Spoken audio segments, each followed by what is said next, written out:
दामिनी नाम की इस लड़की स्टेशन पर अपने बॉयफ्रेंड गौतम का इंतजार कर रही होती है। तभी एक किलर उसके पास आता है और अचानक उसके चेहरे पर स्प्रे मारकर उसे बेहोश कर देता है। लेकिन बेहोश होने से पहले दामिनी मुस्कुराती है क्योंकि उसने गौतम को आते हुए देख लिया था। गौतम दामिनी का बॉयफ्रेंड है। अब इधर किलर भी चालाक था। उसने देखा कि गौतम अंधा है और उसे हल्के में लेते हुए दामिनी को उठाकर वहां से फरार हो जाता है। गौतम को तब पहले कुछ अजीब महसूस होता है। वह दामिनी को आवाजें लगाता है और रिप्लाई ना पाने पर उसे आसपास ढूंढने लगता है। तभी उसे दामिनी की अंगूठी जमीन पर पड़ी हुई मिलती है, जिससे उसे यकीन हो जाता है कि उसकी गर्लफ्रेंड किसी बड़ी मुसीबत में फंस चुकी है। इस बीच किलर दामिनी को एक सुनसान जगह पर ले जाकर उसे तेज धार नाइफ से काटने वाला होता है। लेकिन तभी वो देखता है कि लड़की इससे ना तो डर रही है और ना ही रो रही है। ये देखकर किलर अब उससे भी बड़े चाकू से उसे काटने का सोचता है। इतने बड़े चाकू को देखकर अब लड़की हंसने लगती है, जिस पर किलर गुस्से में उससे पूछता है तो दामिनी कहती है, तुम मुझे नहीं मार सकते क्योंकि मेरा बॉयफ्रेंड मुझे तुमसे बचा लेगा। दामिनी का आत्मविश्वास देखकर किलर हैरान रह जाता है। उधर गौतम दामिनी की रिंग के निशान से उसे ढूंढने की कोशिश करता है। उसकी आंखें भले ही देख नहीं सकती, लेकिन उसकी समझदारी और दामिनी पर भरोसा उसे हर मुश्किल से पार ले जाता है। क्या गौतम अपनी गर्लफ्रेंड को बचा पाएगा और किलर का ये खतरनाक खेल भी अंत में किस तरह से खत्म होगा, आगे वीडियो में यही देखने वाले हैं। लेकिन चलिए उससे पहले फिल्म के कुछ सीन देख लेते हैं।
कहानी की शुरुआत एक सुनसान जगह से होती है, जहां एक साइको किलर ने एक लड़की को बिस्तर पर लिटाकर उसके हाथ पैर बांध के रखा है। तभी वो बिना एक शब्द कहे वो लड़की का सिर धड़ से अलग कर देता है और उसके शरीर को कहीं दूर फेंक देता है। सुबह होते ही पुलिस मौके पर पहुंचती है। मामले की पूरी तरह से जांच करने के बाद लड़की को पोस्टमार्टम के लिए भेज देती है और खुद वहां से रवाना हो जाती है। इसी शहर में गौतम नाम का एक लड़का रहता है जो जन्म से ही देख नहीं सकता। उसे रेडियो जॉकी दामिनी के शो को सुनना बहुत पसंद है, इसलिए वह हर रोज सही समय पर उसका शो ही सुनता है। धीरे धीरे वह उसकी आवाज से प्यार कर बैठता है। हालांकि यह प्यार एक तरफा था। गौतम को अच्छी तरह मालूम है कि दामिनी कब और कहां जाती है। इसी जानकारी के आधार पर वह अपने दोस्त राज नायकम की मदद से उसे फॉलो करता है और एक शादी में पहुंच जाता है। वहां गाना गाकर वह दामिनी को इम्प्रेस करने की कोशिश करता है और सही मौका देखकर उसे प्रपोज कर देता है। शुरुआत में तो दामिनी उसे ठुकरा देती है,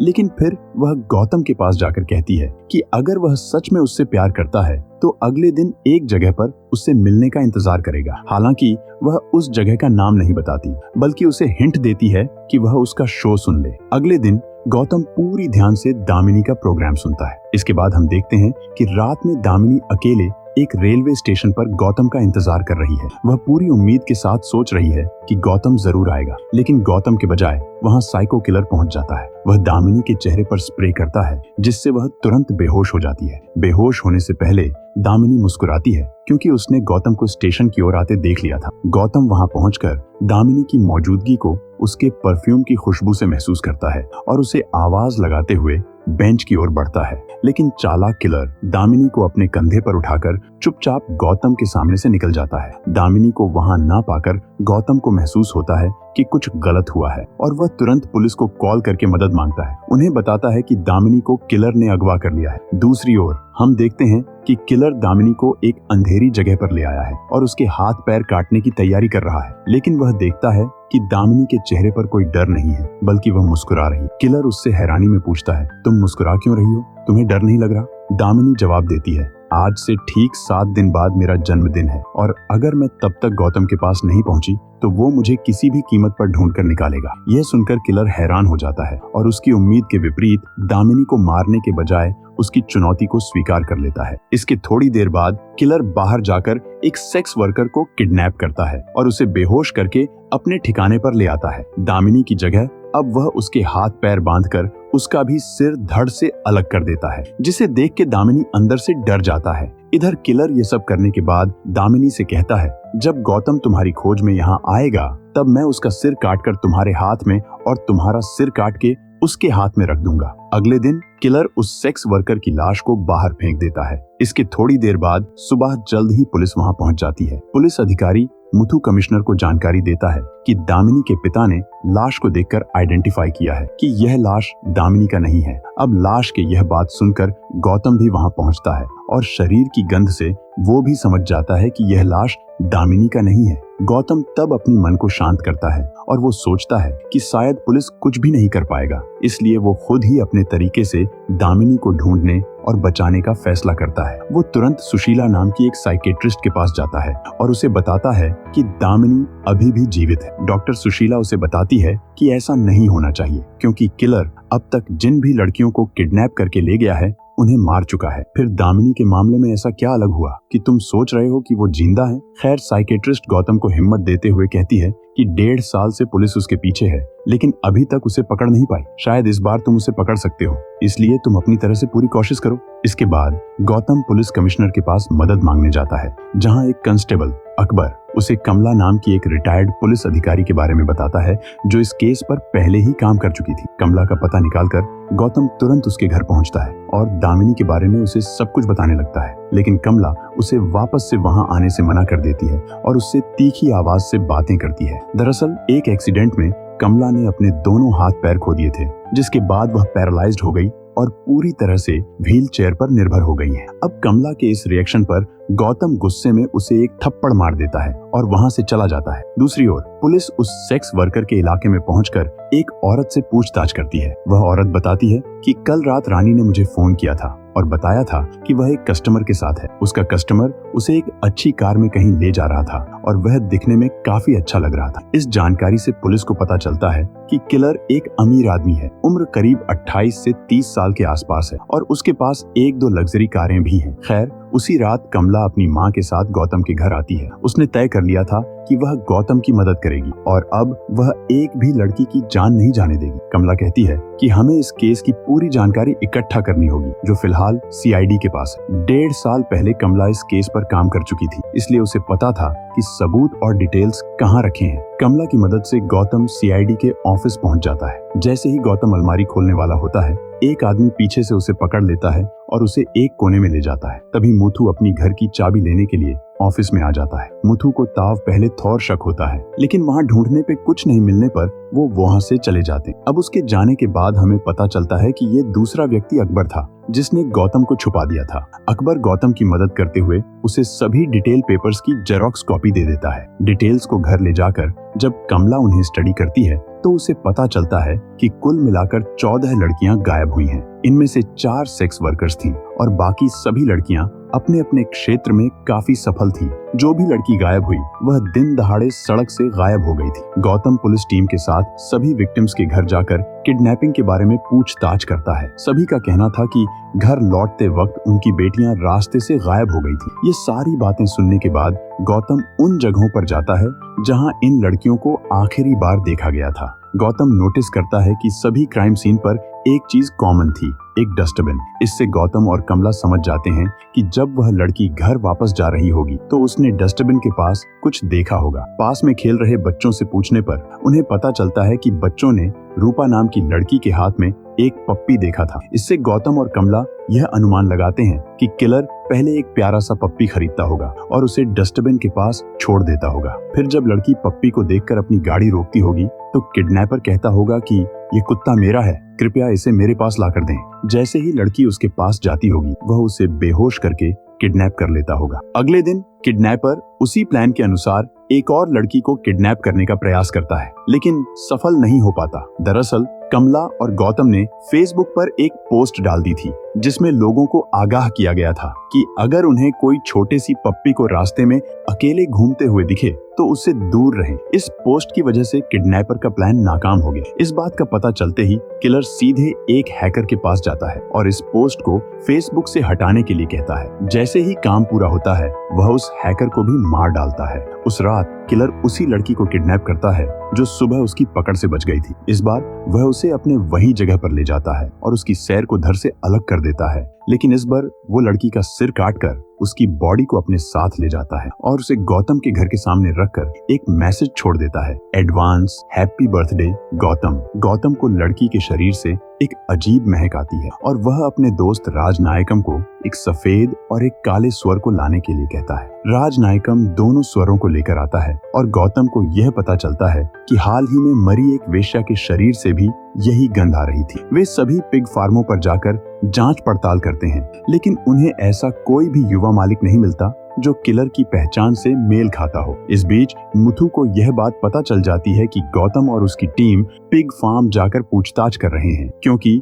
मुथु ने एक आदमी को गौतम की निगरानी के लिए रखा था। मुथु ऐसे ही एक पिग फार्म पर जाता है और इत्तेफाक से एक फार्म का मालिक वही किलर होता है जिसे ये अभी तक खोज रहे थे। पुलिस की मौजूदगी देखकर किलर घबरा जाता है और पुलिस वाले को इंजेक्शन लगाकर बेहोश कर देता है। वह पुलिस वाले को अपने कमरे में बंद कर देता है जहां वह अपने सभी अपराधों को अंजाम देता था। जब वह कमरे में नहीं होता है, दामिनी उस पुलिस अधिकारी को होश में लाने की कोशिश करती है और उसे भागने को कहती है, लेकिन मुथु घबराकर कहता है कि मुझसे नहीं हो पाएगा। कुछ देर बाद साइको किलर वहां आकर मुथु को भी मार डालता है। इस तरह गौतम और उसकी टीम ने सभी पिग फार्मों की जांच कर ली, लेकिन कोई ठोस सबूत हाथ नहीं लगा। हालांकि कमला को पूरा भरोसा था कि किलर इन्हीं पिग फार्मों में से किसी एक में छिपा होगा, लेकिन बिना किसी नतीजे के लौटने पर गौतम निराश होकर फैसला करता है कि वह आज रात अकेले घर पर रहेगा। थोड़ी देर बाद किलर की गाड़ी उसके घर के पास आ जाती है। गौतम समझ जाता है कि यह किलर की गाड़ी है, तो वह जानबूझकर बाहर निकलता है